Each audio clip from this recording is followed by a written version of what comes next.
Muchas bendiciones, querida familia. Nuevamente el extra con ustedes. Hoy tenemos un extra importante. Tenemos con nosotros, vamos a presentarlo ya. Nos visita desde Cuba. Me refiero al pastor Rubén Recio, secretario ejecutivo en la Asociación de La Habana. Bienvenido al extra, pastor Recio. Es un gusto saludarle. Es un privilegio para nosotros que usted participe de este extra junto al pastor Isaac Ibarra, pastor asistente al presidente para la diversidad e inclusión en la Universidad de Oxford, y junto acá al doctor Moral, también pastor y profesor en la universidad. Y como siempre, un servidor, pastor Orelvis Herrera, para servirle y juntos llevar el extra a su iglesia. Y de seguro será una vez más bendecida la palabra de Dios. ¿Qué les parece, queridos hermanos, si comenzamos con una oración? Invitamos hoy al pastor Recio para que nos presente delante del Señor y que la palabra sea el alimento que todos deseamos. Muchas gracias. Para mí es un gusto estar con ustedes acá en la universidad y en esta ocasión también poder compartir la palabra de Dios. Así que le invitamos allí donde ustedes están a inclinar sus rostros para orar. Querido Padre, te agradecemos mucho por tu bondad y misericordia para con nosotros. Gracias por la misericordia que tienes para con cada uno de tus hijos y con las familias de manera especial. Amén. En estos momentos que vamos a estudiar esta lección donde habla acerca de las dificultades en la familia, rogamos que tu poder pueda llegar a cada persona que escucha, a cada familia representada. Y si está pasando por algún momento de tensión, por alguna dificultad, Señor, que puedan encontrar sabiduría y consejo en tu palabra y a través del estudio que hemos de presentar. Que tu Espíritu esté con nosotros y que podamos ser nosotros canales mediante los cuales podamos presentar el mensaje que tú quieres para tus hijos. Amén. En el nombre de Jesús lo pedimos. Amén. Ya estamos desde el extra con la lección número 10, tiempo de dificultades. Y como usted ya ha leído, ha estudiado, vamos a recordar el texto que ha sido el centro. Efesios capítulo 4, versículo 26. Dice: airaos, pero no pequéis. No se ponga el sol sobre vuestro enojo. Pero no lo vamos a tocar ahora, pastores. Vamos a dejarlo un poquitico más adelante. Solamente a modo de introducción, queremos decir, las dificultades llegaron. El ideal de Dios, sabemos que no existen las dificultades. Pero en un mundo disfuncional siempre tendremos dificultades. ¿Qué hacer? ¿Cómo lidiar con los conflictos? ¿Cuál será la palabra mágica frente al conflicto? ¿Y cuál es la solución perfecta? Todo eso lo vamos a ver en el extra de hoy. Vamos rapidito, sin más, a la parte de los conflictos. Esos conflictos que no queremos que lleguen a la iglesia, no queremos que lleguen a los hogares, no queremos que lleguen, pero llegaron. ¿Qué hacer? Primero vamos a hablarle cómo evitar un conflicto. Podemos comenzar, pastor Moral, hablando qué dice la Biblia acerca de los conflictos. ¿Qué podemos hablar acerca de los conflictos? Bueno, los adventistas creemos en el gran conflicto de los siglos y creemos que nos movemos dentro de una gran controversia. Y evidentemente esa gran controversia a nivel cósmico, a nivel del universo, no nos hace a nosotros exentos de vivir dentro de un conflicto. Entonces recordemos que el matrimonio Dios lo creó dentro de un ideal. Y no era tan ideal, y van a creer que estoy diciendo herejía, pero si el Edén es el ideal que presentamos, no debió haber habido allí un engañador. Y si nosotros juntamos a Génesis con Isaías, y decimos que en el Edén no solo el diablo, sino sus diablitos con su diablura tenían acceso, y ustedes vieron que la primera pareja entró en contacto con el mal y se produjo un conflicto entre ellos particularmente, cada uno individualmente, con Dios, y afectó a la pareja, porque los conflictos individuales también terminan afectando a la pareja, porque el conflicto empezó por Eva y terminó afectando a la pareja, terminó afectando también a Adán. Entonces, siendo que los conflictos, nosotros no podemos resolver el gran conflicto, eso le corresponde a Dios. Pero nosotros podemos aportar soluciones, vamos a decir, temporales, soluciones prácticas que nos puedan ayudar pero recordemos que una de las mayores causas de divorcio es tener ideales demasiado elevados. En este mundo de pecado, el conflicto es una garantía. No es que lo buscamos, no es que lo provocamos, pero en este mundo que nos ha tocado vivir de problemas, el conflicto es una garantía, como el sufrimiento es una garantía en un mundo de pecado. Y un pequeño paréntesis, las parejas que en peor condición están son cuando vienen y dicen, teníamos tantos problemas, estábamos en fase de pelea, de pleitos, dice, pero ya ni siquiera peleamos, ya no nos hablamos, ya cada quien agarró su cuarto, ahora vivimos más en paz. Sí. Y es cuando peor están. Los que viven en el área del Caribe, recuerden que el huracán, cuando más cerca está, es cuando menos, cuando más tranquilo. Hay una calma. Entonces, recordemos que las dificultades debemos aceptarlas como parte de la vida. Y a veces idealizamos tanto la vida cristiana que pensamos que cuando nos bautizamos ya debe ser un hogar perfecto, un lugar donde no haya ninguna diferencia.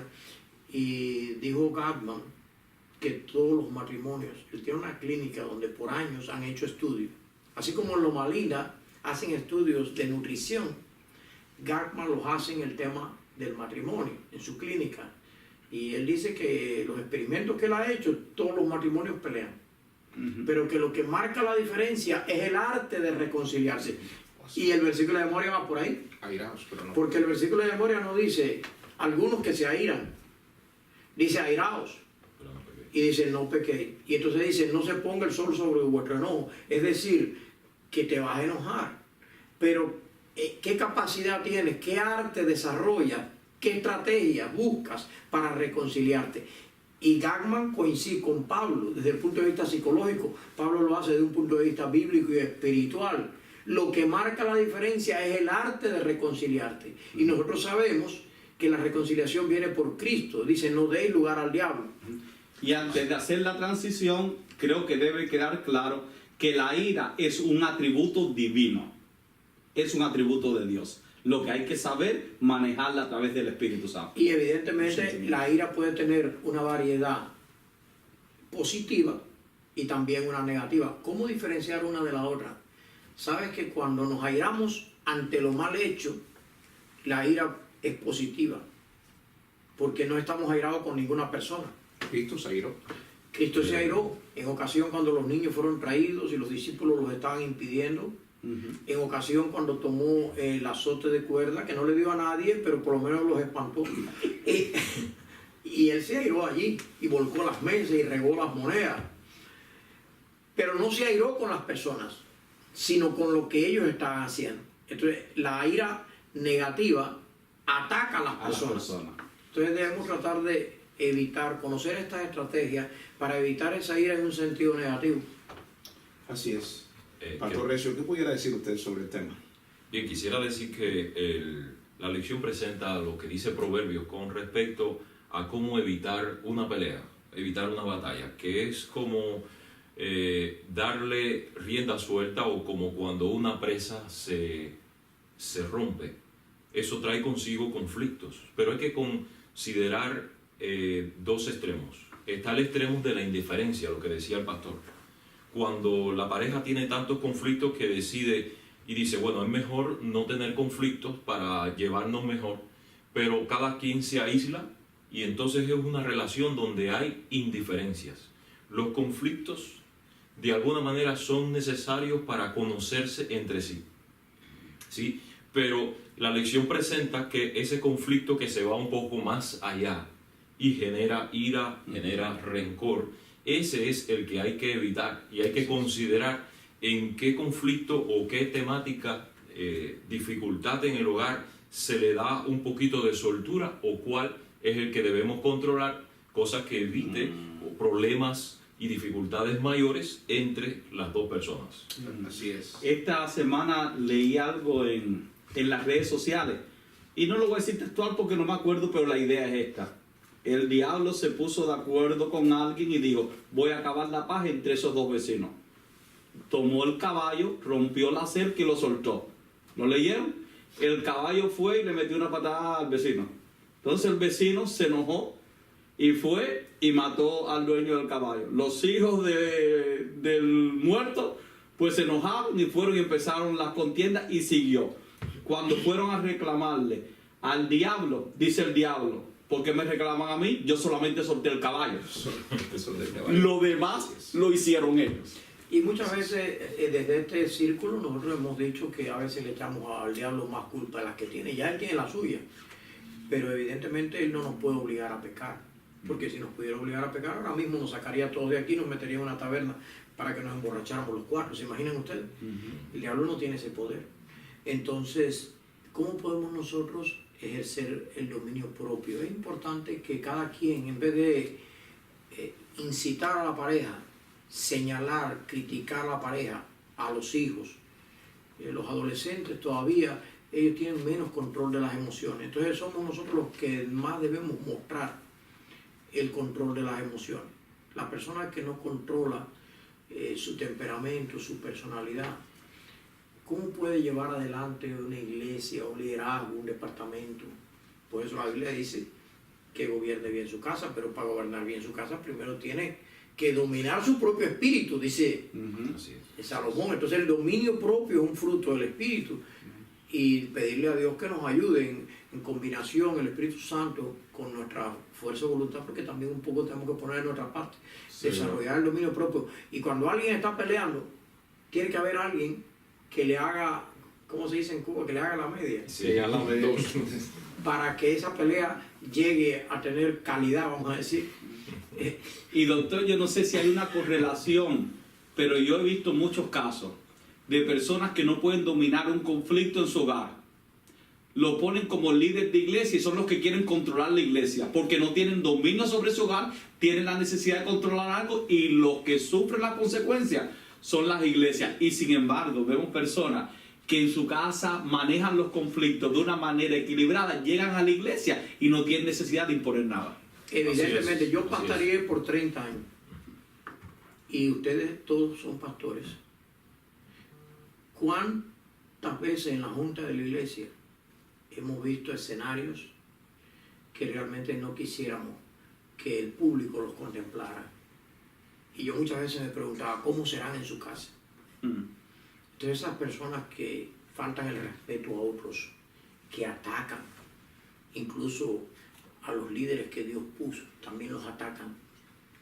¿Cómo serán en su hogar? Es una pregunta que nosotros nos hacemos, ¿no? Yo muchas veces me la hice. Y aquí lo que buscamos es inspirar el mejorar. Pero en vez de cambiar a otros, ¿cómo podemos nosotros mismos dejar que el Espíritu Santo nos cambie, ya que ni nosotros mismos nos podemos cambiar? Ese es el propósito. Así que disculpen si en algún momento señalamos algo que se ve un poco negativo, es para el bien, ¿no? Pues estamos hablando de dificultades. De asuntos negativos. Estamos hablando de dificultades. Así es. Yo creo que con respecto al hogar, vivimos en momentos donde el hogar ha de enfrentar dificultades y en los cuales los padres le toca tomar una decisión. Y la temática que aborda la lección de esta semana es, en mi perspectiva veo cómo el Señor quiere guiarnos a enfrentar los momentos difíciles, pero mantener un ambiente positivo dentro del hogar. Así es. Porque los padres, el matrimonio modela para los hijos. Y lo que los padres le enseñen a los hijos, así los hijos lo transmitirán donde quiera que estén. Y como usted decía, hay personas que muestran en público lo que en realidad son, porque es su carácter. El carácter lo han modelado frente a las dificultades de una manera agresiva, no de una manera de paz. Y el Señor Jesús vino a traer esa paz, vino a traer ese perdón, vino a fomentar buenas relaciones. Y es lo que queremos alcanzar a través de la lección. Interesante, me agrada mucho. Creo que el extra ya está siendo bendecido. Así que comienza a compartir este mensaje. Vamos a pasar a otro punto. Pasemos al punto de que habla algunos principios para el matrimonio. Aquí vamos a detallar rápido 2 principios esenciales para que tu matrimonio pueda elevarse por encima de los conflictos. Rapidito. Número 1. Tu matrimonio no es perfecto, pero hay una palabra que puede mejorar tu relación matrimonial, aún en el seno de la familia. Es la palabra clave, es perdón. Perdón. Y la otra palabra, la otra frase, es reconocer que tu pareja es pecador, al igual que tú. Vamos a comentar el tema. El perdón en el matrimonio y lo otro, dos principios. Uno el perdón y el otro reconocer que estás casado con un ser imperfecto, al igual que usted. Vamos a comenzar, pastor. Y aparte de que es un principio el perdón, es también un don de Dios. Si ustedes buscan, dice que su bondad nos guía a arrepentimiento. Amén. Porque para que haya perdón, también es bueno hablar del arrepentimiento. Porque creen ustedes que todos se salvarán al final. Nuestro Dios es perdonador. ¿Se salvarán todos? ¿Creen ustedes en la salvación universal? No creemos en la salvación universal. De dos ladrones, ¿por qué los dos no fueron perdonados? Entonces, ¿qué es lo que más facilita el perdón? Es el que la persona se arrepienta, porque muchas veces hablamos nada más, casi todo el tiempo que en la iglesia se habla del perdón, es que la parte ofendida y machacada ceda. Pero el agresor ahí está y nadie le dice nada. Hay un principio que presenta la Escritura y lo veo reflejado en varios textos. El Padre Nuestro dice: perdona nuestras deudas así como nosotros perdonamos a nuestros deudores. Se está refiriendo como nosotros perdonamos a las personas que nos deben. ¿Quién es el culpable en este caso? Yo presto, supongamos que es en el trato de dos personas, yo presto y la otra persona es quien me debe a mí. Cuando la persona que me debe no me ha pagado lo que yo le presté, ella es la culpable, ¿no es verdad? Pero dice la Biblia: perdónanos como nosotros perdonamos a quienes nos deben, a los deudores. Pero hay otro principio en la Escritura que dice, Mateo 18, dice: si tú sabes que hay alguien que tiene algo contra ti, ve y llámale, estando tú y él solo. Es decir, no solamente es perdonar a la persona cuando la persona vino a pedir perdón porque se reconoció culpable, sino perdonar cuando desde nuestro punto de vista consideramos que la persona la culpable no merece el perdón, pero yo le perdono porque yo estoy en Cristo, porque yo estoy en el Espíritu, porque estoy haciendo lo mismo que Jesús hizo conmigo. ¿Qué fue lo que Jesús hizo en la cruz? Perdona. Padre, perdónalos, No porque saben. no saben lo que hacen. Así es. Es un móvil que al culpable lo ayuda a reflexionar. ¿Cómo yo, que soy el culpable, cómo que yo fui el que hice el daño, que debía haber corrido para pedir perdón? Me sorprendo con que la persona que es víctima me está diciendo ahora: te perdono o perdóname, quizás yo fui quien causé esta dificultad. Eso rompe con todos los esquemas humanos. Eso rompe con el patrón que nosotros tenemos establecido de que el culpable es el que debe venir arrepentido. Y es lo que Dios, la impresión que nos da la cruz. El inocente, el que no hizo nada, el que no merecía el castigo, fue el que llevó sobre su cuerpo toda la pecaminosidad Amén. de la raza humana y nos dio salvación. Amén. Y libertad. Y es bueno, pastor, que se mencione, nosotros en consejería, cada vez que vemos que el enfoque es la culpa y el culpable, las cosas suelen poner hasta peor. Porque el verdadero enfoque es la solución. Porque nosotros no somos jueces y la Biblia nos dice que no seamos jueces. Porque hay tipo de dificultad que viene porque alguien nos hizo algo que en realidad es una ofensa grave. Pero hay otro tipo de dificultad que viene porque una persona percibe una ofensa que la otra no percibe. La otra persona lo hizo en bien y la otra lo captó en mal. Hay personas que se vuelven muy hipersensibles en el matrimonio y siempre están ofendidos. Y a veces hasta los ofensores se sienten ofendidos después que fueron los que ofendieron. Y entonces, evidentemente, yo creo que hay que enfocarse mucho a soluciones. Solución de conflicto no necesariamente significa me voy a declarar culpable. Puede que yo no renuncie a mi punto de vista, porque hay puntos de vista que son parte de nuestra personalidad, de nuestra manera de pensar, de nuestros valores. Y el pastor Isaac me puede decir: pastor, perdóneme si le ofendí. Pero mire, yo así pienso. Ya sé, pienso. Sí, yo así pienso. Y que aprendamos también Exacto. a respetar otros puntos de vista y a vivir en la diversidad. Porque a veces hay personas que quieren que les pidan perdón porque lo que quieren es que el mundo completo se someta a sus pies. Y Sí. Y hablando de solución, yo creo que aquí está un extra. No está en la Biblia, está en un proverbio, creo que es chino, y quiero compartirlo contigo. El no perdonar es como tomarte un veneno y esperar que el otro se muera. Tengo algo más. Así es. Algo más como un extra. Ya empezó el pastor con los extras, no me quiero quedar atrás. El tiempo en que demores en perdonar a otro, Satanás lo va a usar en tu contra. Tengo ejemplos bíblicos. Por ejemplo, en la familia de David. Quieren una familia con más conflictos que la familia de David. Vemos ahí los hijos de David. Un hijo mata al otro. Estuvo 2 años sin perdonarlo. El mismo Aitofel, que después se pone de parte de Absalón, nunca le perdonó a David el problema con Betsabé. Y así es. Y hay muchos ejemplos bíblicos. Querido hermano, querida familia, es un extra para ti. El tiempo que demores en perdonar a otro, o en reconciliarte con otro, el enemigo siempre lo va a usar en tu contra. Por lo tanto, si puedes cerrar la puerta de conflicto, ciérrala. Pero si se abrió y estás en medio de un conflicto, trata de hacer algo. amén. Un detalle más. No basta mencionar la palabra perdón solamente. Hay quien cree que la palabra perdón es mágica y ya. Me van a disculpar si no están de acuerdo conmigo, pero no es solamente perdóname. Hay algo más. Después de mencionar esta linda palabra que es difícil de mencionar, se necesita actuar correspondientemente.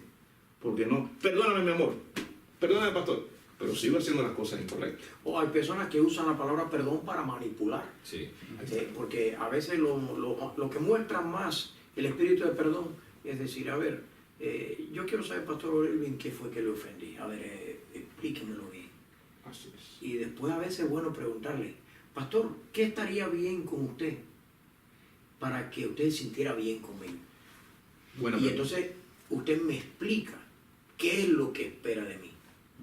Y a veces la manera como tratamos de solucionar el problema, si no es correcta, lo puede empeorar. Porque necesitamos crear estrategias. A veces, sí, está bien, en todos los matrimonios se pelea. Me van a perdonar si hay alguno que no pelea.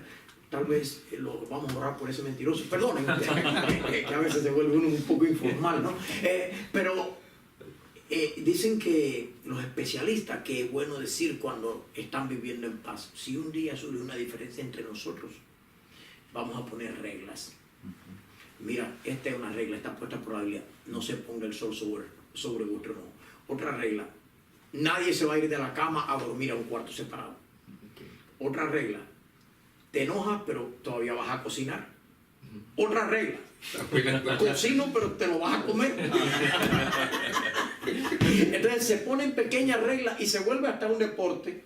Sí. Se vuelve hasta un deporte. Entonces las personas llegan a gozar en medio de sus dificultades porque ellos mismos han trabajado que eso puede suceder y cuando suceda saben cómo van a actuar. Y otra cosa que debemos hablar del perdón es que realmente después de haber perdonado, no necesariamente las cosas vuelven a la misma normalidad. Ejemplo, si te robo a ti, ¿a quién malo soy yo? Yo soy el que te robo a ti. Me perdonaste. Por mi debilidad de carácter, te volví a robar la otra semana. Me perdonaste. Te lo volví a hacer por la 3ª vez. Si seguimos en esa relación, el que más necesita ayuda eres tú. Porque el juicio dice que yo no debo exponerme a las mismas circunstancias si sabemos que hay una debilidad de carácter que no se ha superado. ¿Por qué decimos esto? Aplicándolo al matrimonio. Y estamos entrando en un tema de los más grandes conflictos que puede existir en un matrimonio. Infidelidad. Se perdonó la infidelidad. Segunda infidelidad. Se perdonó la segunda infidelidad. El hecho de que se haya perdonado no significa que una persona tiene que quedarse en una relación tóxica cuando el rasgo de carácter no se ha superado. ¿Cómo deben vivir los perdonados?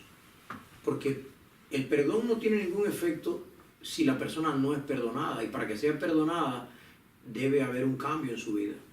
Porque Y reflejarlo. Dios me perdona. En la cruz Cristo perdonó a todos. ¿No fue así? No dijo, Padre, perdónalos, pero no quedaron salvos. Cristo exhaló el perdón, pero el perdón no es efectivo hasta tanto que la persona no lo acepta. Y eso conlleva a un cambio en la actitud, un cambio transformador en la vida, porque el Espíritu de Dios entra en tu vida. Te convenció de pecado, pero ahora te va a convencer de justicia. ¿Qué cosa es lo justo? Ya no vamos a vivir en el pecado, ahora vamos a vivir en la justicia. Interesante. Vamos a seguir hablando y volvemos ahora al texto central.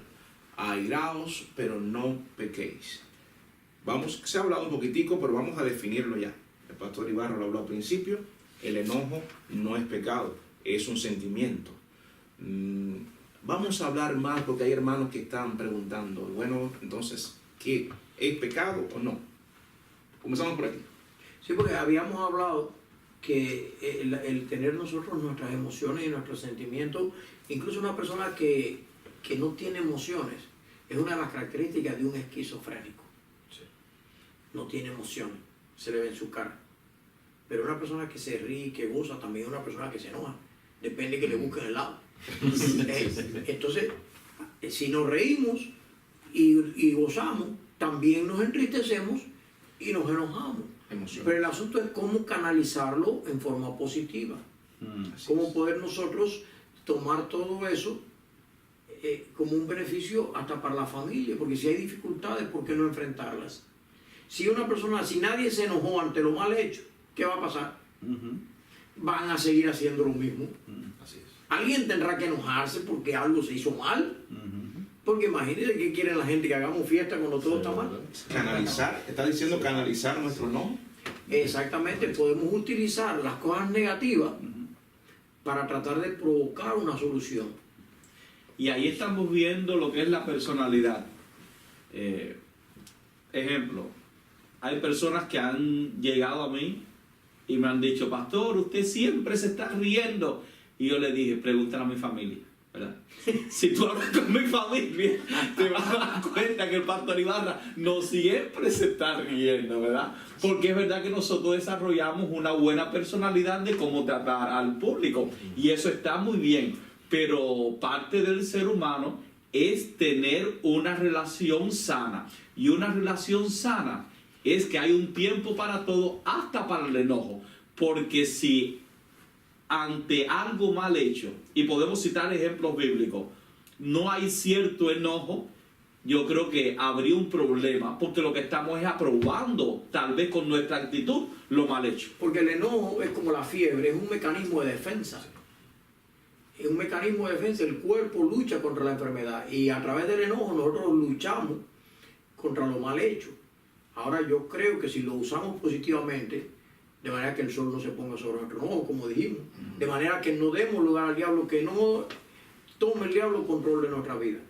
Porque el diablo lo que quiere es que nosotros perdamos el dominio propio. Pero cuando Moisés se airó y quebró las tablas de la ley, Dios no se lo reportó por un pecado.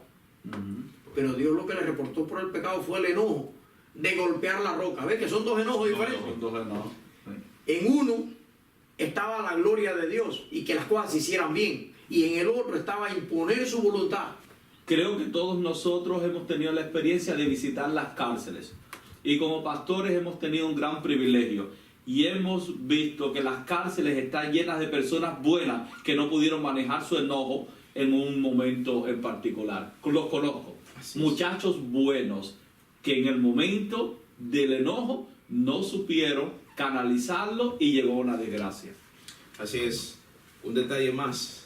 Todos nos hemos enojado una y otra vez, ¿verdad que sí? Y no sabemos después de terminar el extra qué nos puede enojar. Lo cierto es, hermanos, busquemos a Dios para que controle nuestra vida en todo momento y nos libre de situaciones que no podamos controlar. Otra pregunta. Es para reflexionar. Recordemos ahora en cuántas ocasiones nos enojamos de esa forma incontrolable y después nos dimos cuenta que el asunto no era tan grave. Y sabe que en psicología tratamos un término que no lo veo aquí en la lección, pero evidentemente para complementar, porque es un extra, es el agresivo pasivo. El agresivo pasivo, pasivamente con su sonrisa es el que provoca muchas veces muchos de los problemas. Y tengamos cuidado con ese agresivo pasivo. Sí, Que muchas veces el que más se enoja, que se sube como la Coca-Cola, no fue realmente el que inició el problema, el causante del Fue problema. Hay manipulado. personas que tienen tabla y tienen serenidad y queman el mundo por debajo. Sí. Entonces no necesariamente juzguemos a la gente y analicemos las situaciones por lo que se ve por afuera. hay más. Porque Moisés era el hombre más manso de la tierra, volviendo a él. Así es. Pero él tenía otro Moisés por dentro. Todos nosotros tenemos un doble. Porque tenemos el hombre viejo ese que salió Que más del revive de bautismo, vez en porque sabe cuando. nadar, no crea que se ahogó el día del bautismo. Ese hombre viejo o esa mujer vieja está ahí metida. Sí. Y no lo estemos provocando. Porque Moisés golpeó la peña. Y sabe que la palabra hebrea que hay ahí es la misma de cuando mató al egipcio. Que se traduce mató, pero es golpeó al egipcio. Golpeó. Tan grande que lo dejó muerto. Ajá. Y parece que Moisés tenía un Moisés viejo allí que le resurgió allá al final. Se resurgió. Le resurgió y el mismo palazo que le dio al egipcio se lo dio a la roca. Y a Cristo. Y si allí hubiera habido alguien que no fuera la roca, y por supuesto que era Cristo el herido, también recibió su golpe. Entonces, aunque fue el error de Moisés, pero debemos conocer también a nuestras parejas. Y si sabemos que nuestra pareja se altera por algo, Porque provocarla. Hay que también evitarlo. ese Hay que punto evitarlo. también No hay desates que... la tormenta. Porque dice, a Pablo mismo le dijeron una cosa lógica, porque das cosas contra el aguijón. Entonces, ¿por qué alterar la represa? Porque alterar la represa. ¿Por qué desatar los vientos? Ya que terminar. Entonces el elemento aquí básico es cómo podemos conseguir estrategias. En cada hogar pueden ser diferentes, en cada iglesia pueden ser diferentes. De acuerdo a nuestras personalidades, aceptarnos como somos y poniendo a Cristo en primer lugar y la palabra como los principios rectores de nuestra vida, ¿cómo podemos conseguir vivir mejor? Superar los problemas y las dificultades. ¿Cómo podemos conseguirlo? Hemos sido bendecidos. Yo creo que hemos sido bendecidos. Amén. Ya estamos concluyendo, el extra ya está concluyendo. Tenemos 4 palabras esenciales de Dios para usted que no puede dejar de mencionar el sábado. Recuerden, haya pues en vosotros este mismo sentir que hubo en Cristo Jesús frente a los conflictos. Otro consejo más, buscar la paz con todos y la santidad sin la cual nadie verá al Señor. Eso es lo que quiero decir, es un extra para usted. Seguramente el pastor Moral tiene algo más, pastor Ibarra. Estamos concluyendo de esta manera. Hermanos, los conflictos son inevitables. Pidamos al Señor que controle nuestra vida en medio del conflicto. Recuerdo a Nehemías, no era un conflicto, pero sí estaba muy preocupado. Y en el momento que el rey le pregunta a Nehemías, ¿por qué estás triste? ¿Qué está pasando en tu vida? Antes de hablarle al rey de lo que estaba pasando, dice el libro de Nehemías, que Nehemías oró. En el conflicto, algunos dicen, cuenten hasta 10. Eso lo decían los abuelos, los antiguos. Pero no es malo, es bueno tomar tiempo. Si no puede contar hasta 10, trata, es imposible, elevar una oración para que Dios te dé sabiduría cuando estés enfrentando o en medio de conflicto. Es mi extra para usted. Bien, ya tenemos orar. Quiero que tomes lápiz y papel. Aquí está el segundo. Enmudece. Cierto. El ejemplo lo tenemos en Cristo Jesús. Enmudeció, no abrió su boca. Como cordero fue llevado al matadero. Muchos de los conflictos que tienes en tu vida se pueden solucionar al orar y al callar y dejar que Dios sobre en tu vida. Ese es un extra para ti. Yo también quisiera decir algo. Reconoce que tú también eres pecador. Tu Así pareja falla, tiene defectos, tú también tienes defectos y ambos deben entrar en el taller del Espíritu para ser moldeados por Cristo Jesús. Y el pasaje grande que viene de Filipenses, que es uno de los pasajes cristológicos más profundos de la Biblia, que dice que Cristo se vació, la palabra kenosis, Él se vació a sí mismo, se hizo nada, se humilló a sí mismo. Pero a veces se trata de humillar a otra persona, se trata de empequeñecer a otra persona. Y por otro lado, el ser humano tiene la tendencia de exaltarse a sí mismo. Pero Cristo dice que se humilló a sí mismo y el Padre lo exaltó. Es decir, la humildad debemos hacerla sobre nosotros mismos, pero la exaltación, esperar que otro la haga para nosotros. Interesante, pastor, para concluir con ese extra. Ha sido el extra para usted, hermano. No se lo puede perder el próximo sábado. Si le ha gustado, por favor, comience a compartir. Hay mucha gente que necesita escuchar este mensaje. Lo digo en otras palabras. Muchos hermanos necesitan escuchar este extra de Dios para usted. Que Dios nos bendiga siempre. Que Jehová te guarde, que Jehová haga resplandecer su rostro sobre ti y tenga de nosotros y de usted misericordia. Amén. Amén.